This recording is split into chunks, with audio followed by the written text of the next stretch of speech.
Assalamualaikum warahmatullahi wabarakatuh. Berjumpa kembali dengan Ibu Sri Eka Handayani, Guru SD Negeri 10 Sapiran, Kota Bukit Tinggi, Provinsi Sumatera Barat. Hari ini di kelas 3, tema 3 benda di sekitarku, subtema 2 wujud benda, pembelajaran 2. Tujuan pembelajaran kita hari ini adalah membuat simpulan dari teks percakapan tentang wujud benda, manfaat sikap saling tolong menolong.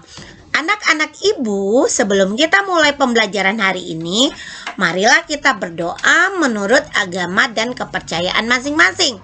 Berdoa mulai.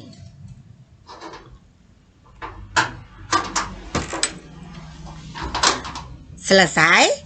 Anak-anak, yuk kita masuk pembelajaran pertama, membuat simpulan dari teks percakapan tentang wujud benda.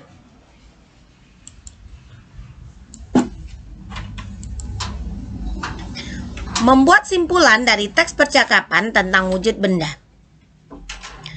Informasi dapat ditemukan dari teks percakapan. Teks percakapan merupakan teks yang berisi pembicaraan antara dua orang atau lebih mengenai suatu topik. Topik artinya inti pembahasan, misalnya tentang wujud benda. Informasi tentang wujud benda dapat diperoleh dari teks percakapan. Setelah itu, kita dapat membuat simpulan dari teks tersebut. Simpulan merupakan pendapat akhir berdasarkan uraian sebelumnya. Wujud benda. Pada hari Minggu, Jonas menemani ibu berbelanja buah-buahan di toko buah. Ada berbagai jenis di toko itu seperti semangka, jeruk, apel, anggur, mangga, dan durian. Ibu Jonas, berapa harga 1 kilo buah jeruk? Penjual, harga 1 kilo buah jeruk 25.000, Bu. Saya beli 2 kilo ya. Jonas, nanti aku mau minum jus jeruk ya, Bu. Ibu Jonas, tentu saja boleh. Jonas, buah jeruk bentuknya bulat. Jus jeruk wujudnya cair. Wah, Jonas sedang mengamati benda-benda wujud-wujud benda ya? Iya, Bu. Kemarin di sekolah Jonas belajar wujud benda. Ada benda yang wujudnya padat, ada benda yang wujudnya cair, ada juga benda yang wujudnya gas. Ibu Jonas, betul Jonas. Di sekitar kita terdapat berbagai benda. Wujudnya ada yang padat, ada yang cair, dan ada yang gas. Anak-anak ibu bisa lihat di sini. Ada wujud benda itu yang padat seperti kayu. Ada wujud benda itu yang cair sesuai dengan wadahnya, ini air seperti gelas, seperti botol. Ada wujud benda gas yang menempati ruang, bentuknya sesuai dengan ruangnya seperti balon. Karakteristik benda. Berbagai macam benda yang kita jumpai memiliki kesamaan, yaitu benda-benda tersebut memerlukan ruang atau tempat untuk keberadaannya. Benda-benda memiliki karakteristik atau ciri-ciri, yaitu massa dan berat benda. Massa benda. Massa merupakan ukuran banyaknya penyusun yang terkandung dalam suatu benda. Massa nilainya tetap dimanapun benda tersebut berada. Contoh, ini ada bola. Pertama, bola ini terbuat dari karet yang berat. Yang kedua, bola ini terbuat dari plastik ringan. Jadi penyusun bendanya berbeda. Kalau yang terbuat dari karet, bolanya berat. Penyusun benda dari plastik lebih ringan. Anak-anak ibu, berat benda. Berat adalah gaya yang disebabkan oleh gravitasi berkaitan dengan massa berat tersebut. Contoh, ini adalah berat dari buah apel. Sekarang, selain massa dan berat benda, ada juga yang namanya volume. Volume adalah ukuran ruang yang ditempati oleh suatu benda-benda. Seperti ukuran, kita lihat rumah ini. Ada rumahnya besar, ada rumahnya kecil. Jadi ini volumenya besar.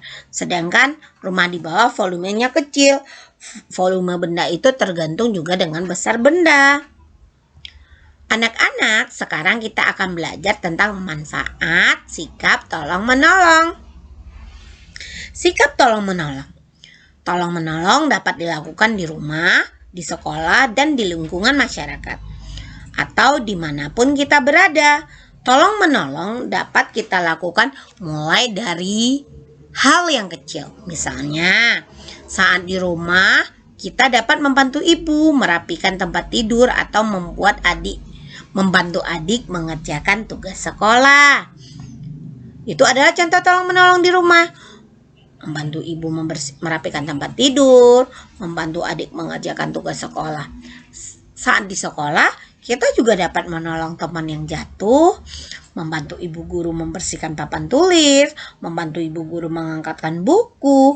Menolong orang lain merupakan perbuatan yang terpuji sesuai dengan pengamalan Pancasila, sila kedua yang berbunyi keadilan, kemanusiaan yang adil dan beradab. Saat menolong, kita tidak boleh membeda-bedakan antara suku, agama, ataupun ras agar kerukunan tetap terjaga. Juga saat menolong kita harus dengan rasa ikhlas, tidak mengharapkan imbalan. Kemanusiaan yang adil beradab ini sesuai dengan sila kedua yang berlambang rantai. Anak-anak ibu, sekarang kalau apa sih manfaat sikap tolong-menolong kepada sesama orang lain tersebut? Pertama, meringankan beban orang yang sedang kesusahan. Kalau kita membantu orang akan teringankan bebannya. Kedua, meringankan pekerjaan orang lain. Misalkan kita sedang bergotong royong di masyarakat. Kalau kita bersama akan lebih, kalau kita saling tolong-menolong akan meringankan. Selanjutnya, mempererat hubungan sesama manusia. Dengan tolong-menolong, hubungan silaturahmi kita akan lebih erat. Keempat, menumbuhkan rasa persaudaraan dan kemanusiaan. Keempat itu ya. Selanjutnya, kebiasaan tolong-menolong akan menumbuhkan rasa saling peduli dan kepada sesama. Juga kita akan saling menghormati. Anak-anak ibu, semoga dengan yang ibu jelaskan tadi, anak-anak ibu akan lebih suka menolong, karena menolong itu adalah perbuatan yang terpuji. Jadi anak ibu, mungkin hari ini sekian pembelajaran kita. Terima kasih. Jangan lupa kerjakan soal. Nanti anak ibu akan melihat skor nilainya. Ingat sekali lagi, tetap semangat walau masih pandemi.